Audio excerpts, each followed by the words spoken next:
And good morning, everybody. Welcome to Whiskey Charlie's special episode here at the ACDC, where I'm going to be interviewing James Buckley from Phalanx, and we're going to be talking about Purple Haze and all things Phalanx here. So, welcome to the show, James. I appreciate you being here. Thank you. Thank you. Good afternoon from London. London, nice. How's the weather over there? Miserable. Absolutely Miserable. miserable. Six and really cold and miserable. Oh, it's like that here right now. It's actually dropped, and we had like big giant wind gusts here in Texas last night, like 50 mile an hour, 60 mile an hour wind gusts. So, it's been a pretty interesting evening. A lot of stuff Really? hitting the side of the house, making noises. Let's hope we don't use your signal. Yeah, exactly. Now we should be good. But so we're going to be talking about Purple Haze, which is coming to Gamefound, and that is an alternative now to Kickstarter that has just started up in the past year. And how are you finding your experiences with Gamefound so far?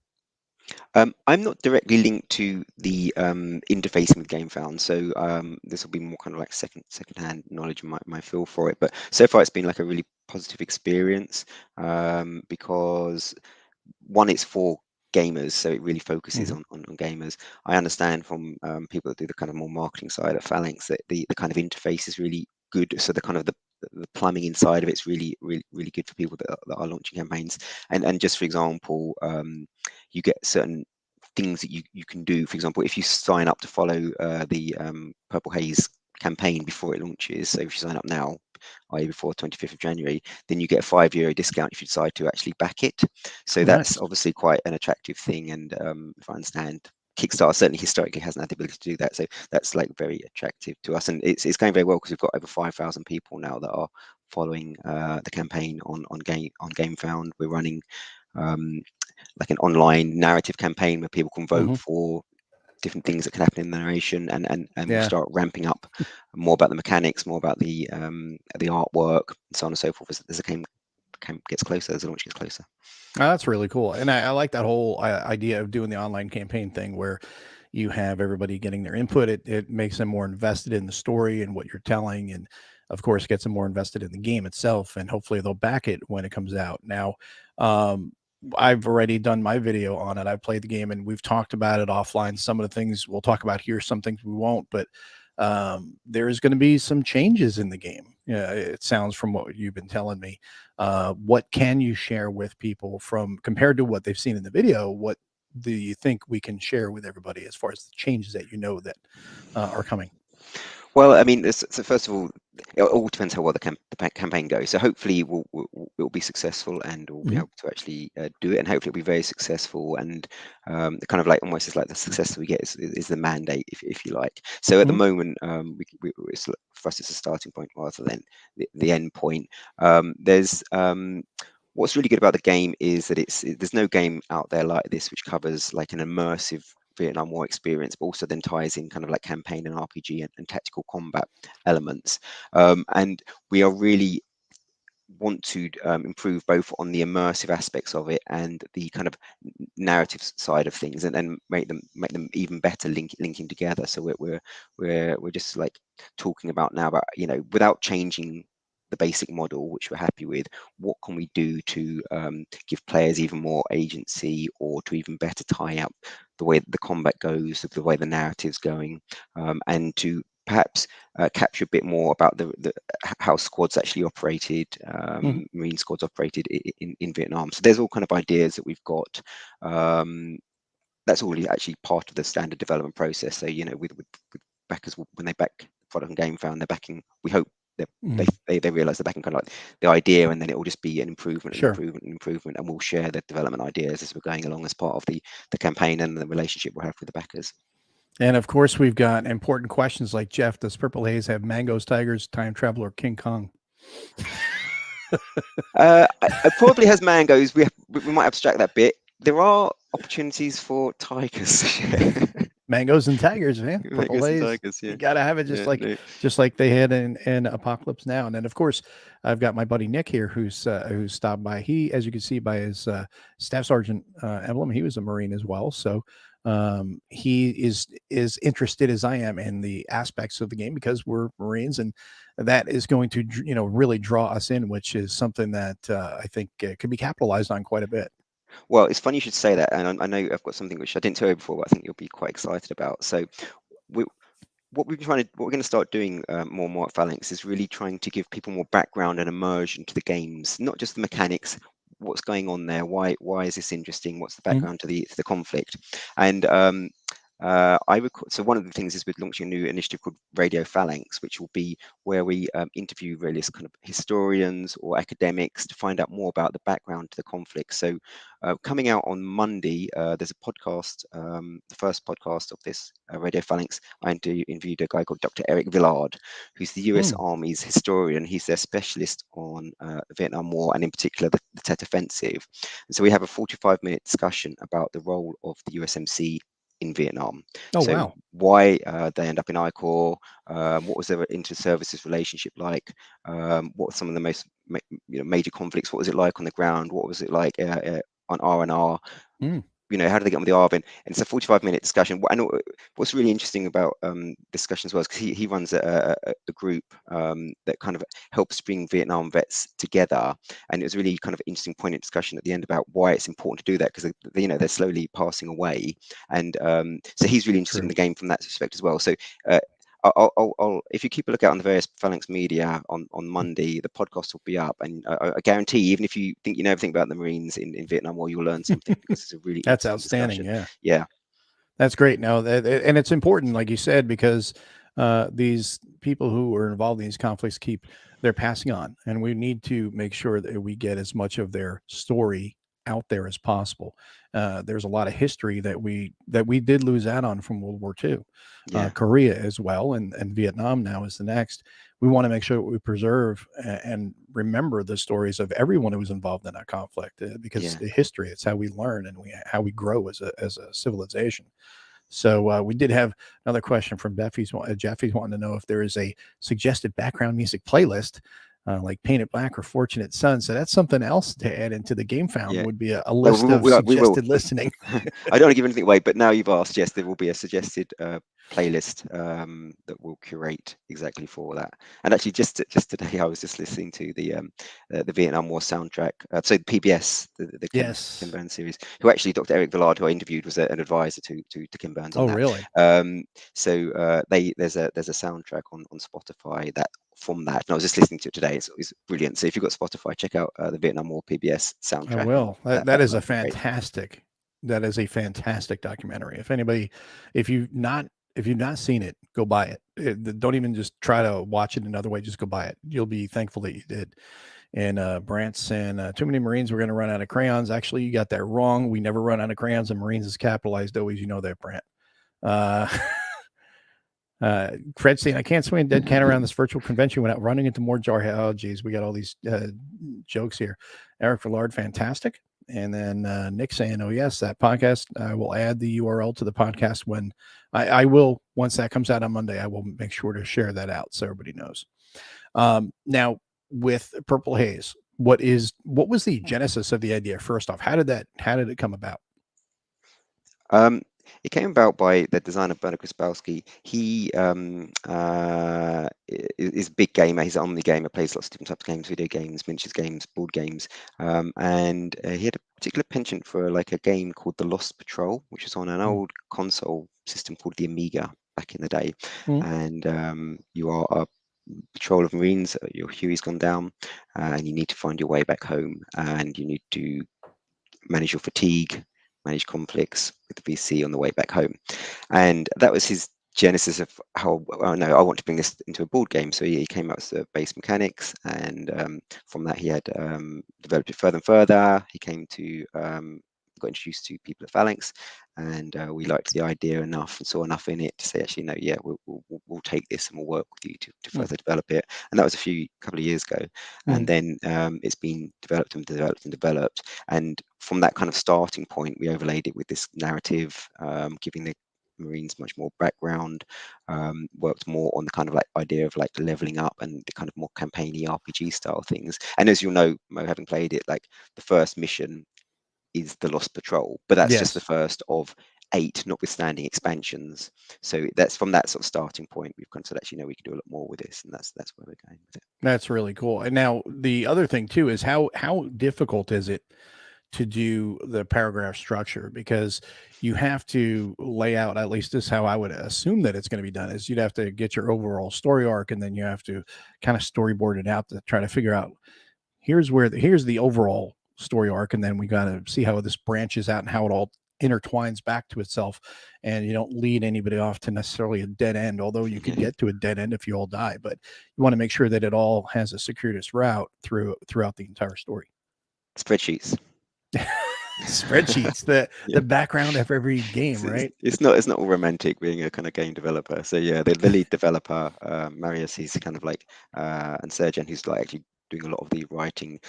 They're spending a lot of time just making sure all the kind of logic branches work and you can't get taken off. And you know, when we're going through playtesting, we're finding even despite that work, sometimes this doesn't make narrative sense, and that's again part of the stuff that we'll have to keep. That's going to keep on happening because there's so many.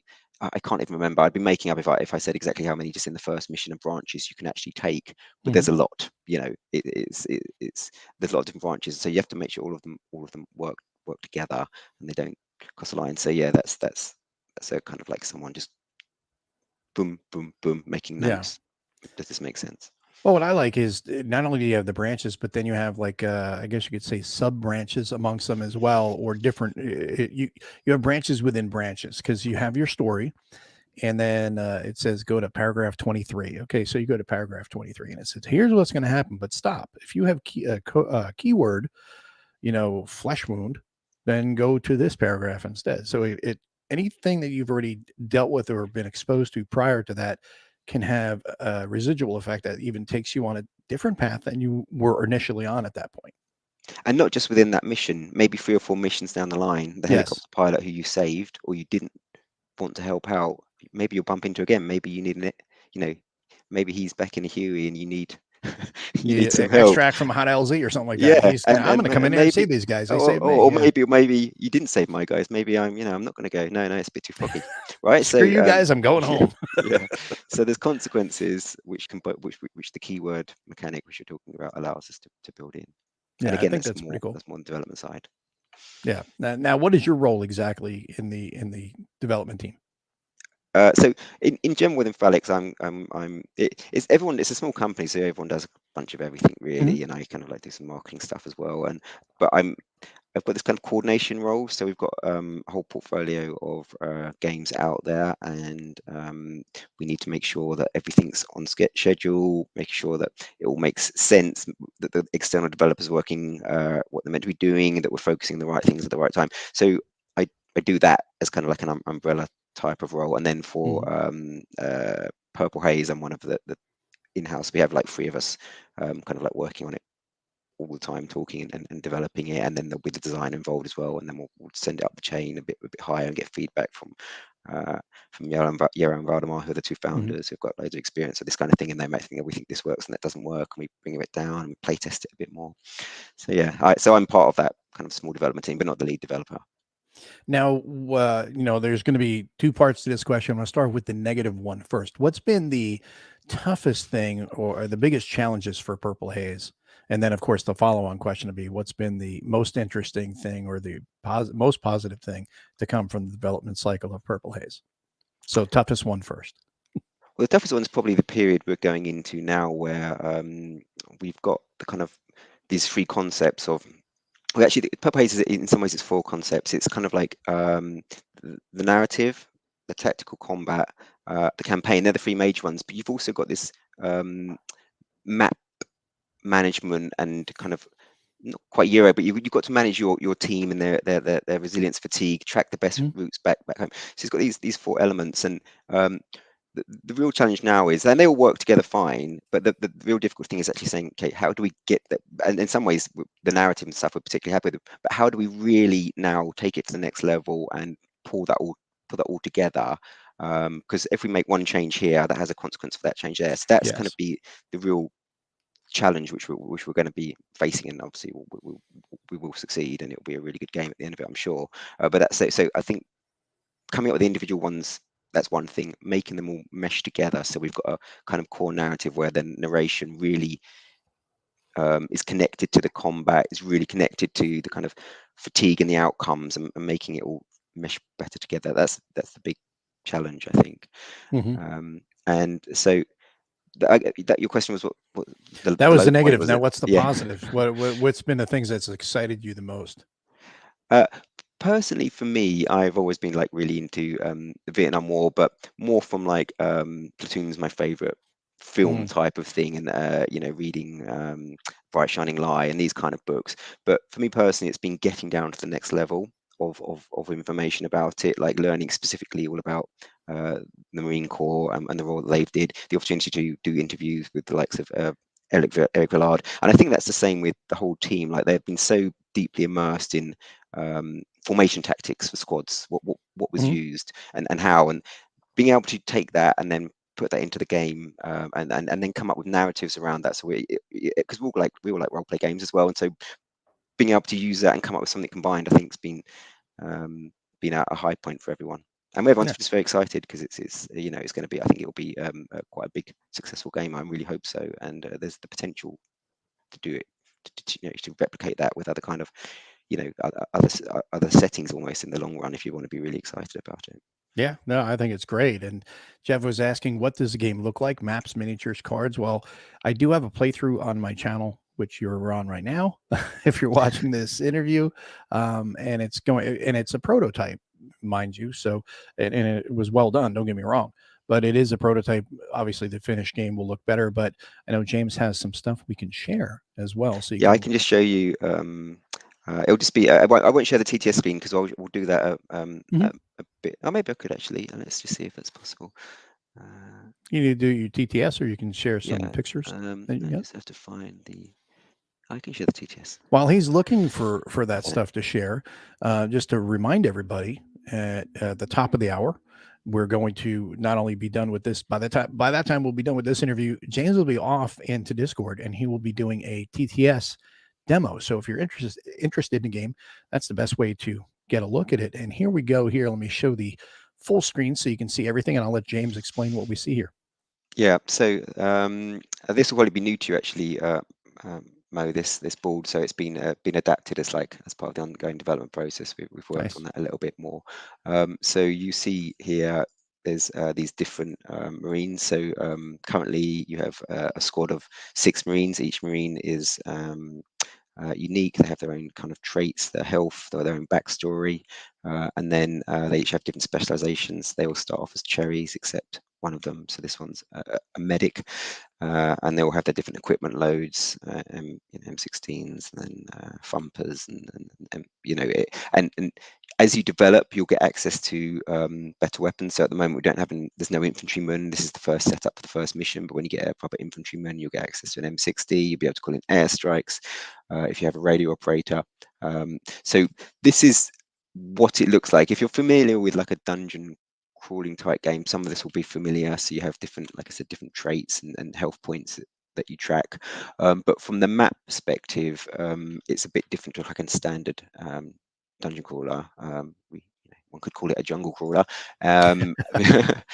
because here it's actually based on this kind of like old US army maps that were period, and you actually move around as a squad, interacting with different points of interest or different hexes depending on what your objective is over the different missions, and that will allow you to draw certain encounter cards, or will refer back to the storybook. And over here you'll have these kind of combat cards as well, which will determine what the combat's like with the VC. Again, this is all just prototype stuff that we're working on, but it gives you kind of a bit of an idea. So it's a bit like in some ways like a dungeon crawler from the kind of like perspective of managing individual Marines and their health and their Mhm. skills and the combat. But then it's also at the squad level in terms of movement and managing fatigue, and that kind of thing. Yeah, I think that's pretty cool. That's why I said it at its heart, it's a management game, and then the tactical aspect, which we've showed here. Well, you're going to show in the demo more.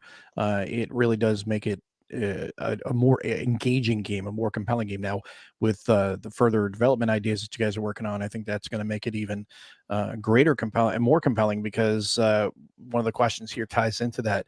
Nick was asking, he says, will there be a campaign concept where you can link multiple actions together and track the accomplishments of individual Marines in the unit, and have that continue on, kind of like B-17 Queen of the Skies, Target for Today, or the Hunters, that allows you to track individual crew members over multiple missions? Yeah, it's a really good question, Nick, because at the moment we have you can earn experience, which you can use to upgrade your Marines. So, for example, I can't even see what that one is. Yeah, so let's take the Scout. So you could spend you get certain experience points, but they have a collective pool, and then you can spend that to, for example, upgrade one of your Marines down the Scout path. And at the moment, the first level Scout, the benefit they get is they can speak Vietnamese, but then they become slightly more developed if you spend more to take them as a more developed Scout, and they get better at doing sniper shots and slightly better at taking cover. So the individual Marines can develop specialisms, but in terms of tracking accomplishments, like this Marine did this particular thing, at the moment the system doesn't do that. But we are looking at how do we kind of like, if not at the individual Marine level, certainly drill it down to kind of like a team level. There's ideas we've got around that where we can build up a bit more what happens at an individual level. Mm-hmm. Yeah, and that was one of the things. If you could bring that back up real quick, I just want to point something out. At the top right, you see where it says Scout. You see that triangle. There are 4 different levels of each of the specializations too. So, I think I don't remember the exact path of it, but I know it starts off with the circle, then it goes to a diamond, and I think the last one is Star. the star. Yes, that's it. So you have 4 different progressions. So each time you do it, you can actually, it'll take like 20 points to max out on your specialization. So, and if you watch the playthrough, you'll see. And my playthrough that I did, that was the second playthrough I did, because the first one I realized I didn't record half of it. So I lost like the first half of the engagement. I had to re-record it. And unfortunately, that one that I did record was not as eventful as the first one, which is also kind of good, because it shows that each time out there is a different experience, because the first one was a little nuttier and I did gain more experience than I did in the second one. But even though the second one, it had an engagement, there was some stuff going on, don't get me wrong, but it was not as tense as the first one was, where I had guys getting really banged up, and one guy actually ended up pretty wounded. I still got a good amount of experience. So each time you go out there, you're going to gain experience, and the more you take on in each of your trips out there, you're going to gain that much more XP. But of course, it's risk versus reward, because to get that XP, you got to take chances. So there's always a chance you may lose somebody. Yeah, that's absolutely right. And actually, and I see Nick's asked a question about, can they get awards? Yes, you can get awards. There's an opportunity. So if you get certain injuries, you might have to leave your Marine might have to leave the campaign for a few. That particular Marine might have to leave the campaign for a few missions, but they'll get the Purple Heart at the end of it. And we're looking at how do we want to tailor the way that you get certain victory points? So, you could have a motivation, which is, oh no, I don't want any of my guys to die. And if I'm successful doing that over the 8 campaigns, 8 missions, I get a certain thing. Or someone else could be, no, actually, I want to complete every objective. I'm a careerist. I want to go. So we're experimenting with that as well. Sure.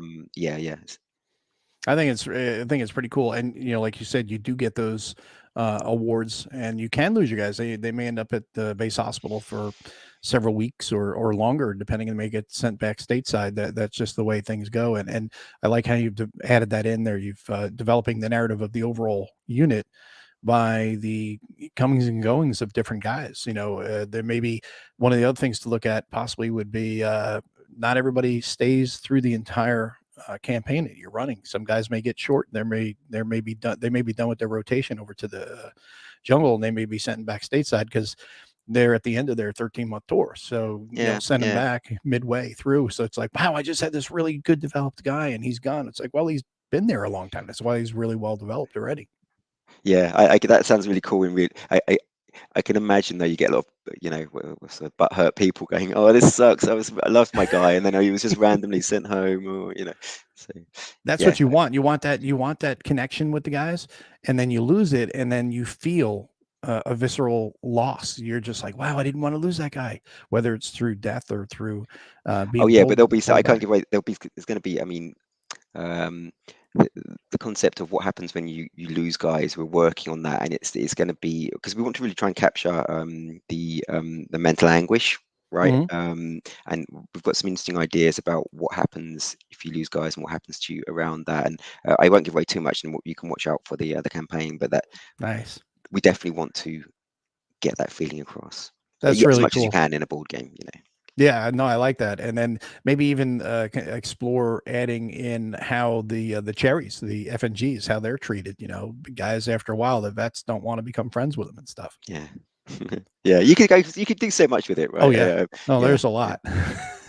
And then Fred's got a question here. How many players is this? If it's multiple, is there any? Is there also anything for solo? And yes, it is solitaire or co-op. Yep, exactly. So originally we were making it 1 to 6 because there's 6 different Marines, but what we're thinking about now is that because we want to make it more specialized. So and this is all development ideas, so it might not pan out this way, but instead of like you kind of like or collectively controlling 6 of them, it's actually going to be, no, you are controlling a specific individual person, Mhm. um, rather than kind of like what, no, we're sharing the 6 of them out between us, Sure. and that individual person might control people underneath him. So at the moment, definitely solitaire, and then 1 to 4, but we might make it 5 or 6 still.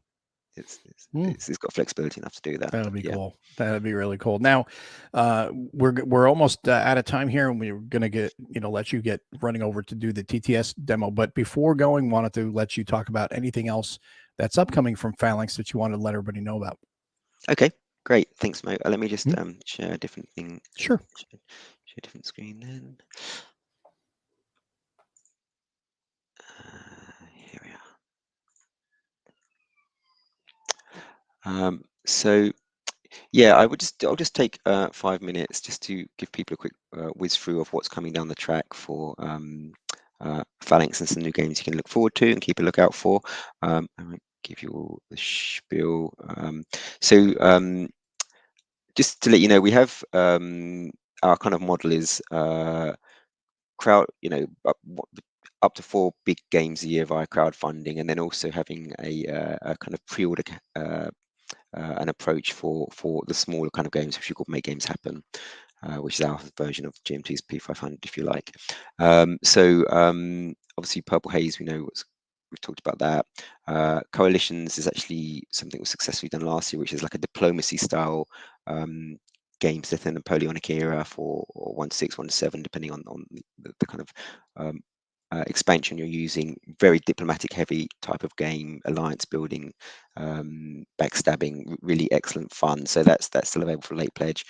And then we might have coming soon a kind of like a new version of keep of Race to the Rhine, and then keep a lookout for coming down the track, hopefully sometime this year, Brett Wilder, which is like a game set in 9th century England, as you had the different kingdoms of England, and they had if you've seen Kingdom of the Last Kingdom, Hmm. the Netflix series, that's the kind of period, and you're dealing with the Danes and the Vikings, but you're trying to reunite the different kingdoms, and you represent one of those. It's more like a kind of like a negotiation dudes on a map type of game. It looks absolutely amazing, beautiful. So that's a really exciting game that we've got coming down the track. Yeah, Purple Haze I've talked about. Coalitions, just to give you an idea of what that looks like. Obviously, we focus big on production. Hmm. Hannibal and Hamilcar is coming to retail very shortly. This is the Golden Geek edition. It's got a new version of Hamilcar. Successors Fourth edition, again, it's just been the final Kickstarter's been delivered now, so that's coming to retail shortly. If you're interested in this Fall of Alexander the Great's empire, very card-driven area control game for up to 5 players, epic, amazing game. Race to Moscow, which is the East Front version of Race to the Rhine, so it's kind of a logistics Euro style pick up and deliver game, very very kind of like interesting game. Total Domination, which is like a 90-minute, plays in 90 minutes, captures all of World War II. Really fun game with tech trees, and you can have 2 versus 2 in it. Europe Divided, which is like a Eastern Europe, Twilight Struggle, light style game. Mhm. Light as in it plays quicker than Twilight Struggle, by David Thompson, who's everyone's favorite designer at the moment. Very interesting game. And if you if you're wondering what's Putin going to do next in Ukraine, well, you can actually find out yourselves by playing Yeah, playing it. I have to actually have a review of that on the channel. Oh, fantastic. Fire in the Sky, which is being delivered to US people that pre-ordered it very soon. So it's a kind of a reprint and a slight redo of the old Multi-Man Publishing game. It's a Pacific Mhm. War game. Very interesting, difficult, challenging game that captures everything about the Pacific War. Love that game. Freedom just won the Charlie CSR Award for Best Late Gunpowder Era. It's a siege style game, but with CGG elements. Very worth checking out. We're going to do a bit more about that because we'll do a reprint of that shortly. And then I've just been playing this game today, Iron Blood, Snow and Mud. This is an excellent game. It's plays in 60 minutes or 60 to 90 minutes. So it's like one of these smaller introductory level games, hex Mm. encounter games, East Front, where you have to capture Moscow and Stalin by a certain point, otherwise the Soviets push back. It's really very interesting. It's called Iron Blood, Snow and Mud because each game is each turn is a different season. You have sort of clear snow and mud, and on snow and mud there's a bunch of stuff that you can't do, and it's how you manage your transport and moving things around on the board that makes it really interesting, and it's a Huh. very beautiful artwork. That sounds like a really neat little game. It's a really great game. And then Pursuit of Victory, we're still developing this. It's kind of like a two-player Napoleonic strategic level game, but really focuses on the diplomatic side of things. Obviously, you can see the map; it looks really nice. El Rey Planeta, which is a solitaire game based on the reign of King Philip IV of Spain. It's a game that we're still developing, but you have to do things from exploration through to fighting his battles, through to managing his mistresses and trying to give him heirs. So it's a really quite a unique game. And then finally, we have a new hex encounter game coming down the track called 1920, which is based on the Polish-Soviet War, which is quite interesting in terms of the chrome that it's got around it. And if you lived in Poland, it's actually a really important kind of conflict, which we in the West, but by the Mhm. West I mean sort of like the English-speaking part of it, don't necessarily know so much about. So keep a lookout for all those because they're all stuff that you'll be seeing more from us in the coming months. Oh, that sounds really great, and those look really beautiful. As Nick is saying, love the artwork and the production quality of the games, and they do look fantastic. And he also made a comment. Oh wow, he had no idea that Fire in the Sky was redone. Bravo! And Yeah, yeah, yeah.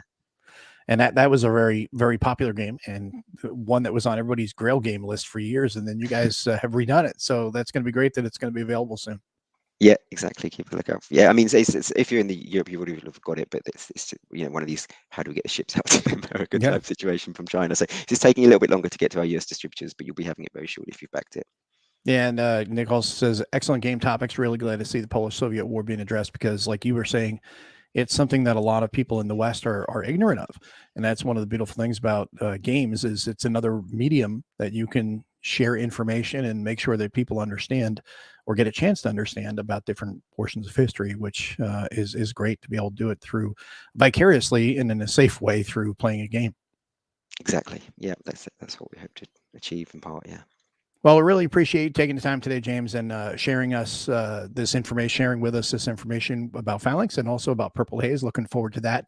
That'll be out on Gamefound what day? 25th of January. 25th of January. So make sure you go to the website, which I had posted up. Let me post it up there again. It's phalanxgames.co.uk. So make sure you go over there. You can sign up for the newsletter and get information on the game. And then you also said if anybody registers early on Gamefound, they get a discount, correct? Yeah, exactly. If you decide to, if you go to you can either type in Gamefound, Purple Haze, or go via our website like you've put in there. And then if you can choose to follow the game, which means you get updates about it prior to the actual launch on 25th January. If you do that, if you follow it before the actual launch, if you actually then decide, oh, I like this, I'm gonna back it at whichever pledge level, you'll get a €5 discount compared to people that haven't followed it beforehand. So it's just a kind of an incentive I mean, you've got nothing to lose because if you decide not to back it, you don't back it, it doesn't matter. And if you do back it, well, you've got €5 off. So yeah, get over there and start following. Yeah, no, that's fantastic. I'm actually just getting the link in here so that way I could post it up for everybody to see. That is the link. You don't want to try to read that off the screen and put it in your browser. Go use the link that I posted in the chat, and that way you can go to that website. And that is the Gamefound website, which has the early project, the pre-project, I should say, the pre-launch project for Purple Haze. That way you can sign up, follow it, get your discount, and then be ready for it when it goes when it goes live, I should say, and launches on the 25th. So make sure you jump in on that, get a discount, and enjoy the ride as we see the development cycle for Purple Haze before it gets out to the public, which I'm really looking forward to seeing the final product. I think it's going to be great. Nice one. Me too. Well, thanks a lot again, James. Really appreciate it. And thanks everybody fun. for tuning in today. And we don't want you to forget, at the top of the hour, James is going to be doing a demo on TTS. So make sure you go over there, check it out. He'll give you a really good run through of the game, and you'll be able to see for yourself. And then, of course, I've also got the video on the channel where I talk about the game, play the game, and then I talk about my thoughts as well. But really looking forward to seeing more and hearing more from you, James, in the future. Great. Thanks for having me on. Really good. Thank you. All right. Have a great day, everybody. We'll see you on the next show. Have a great day.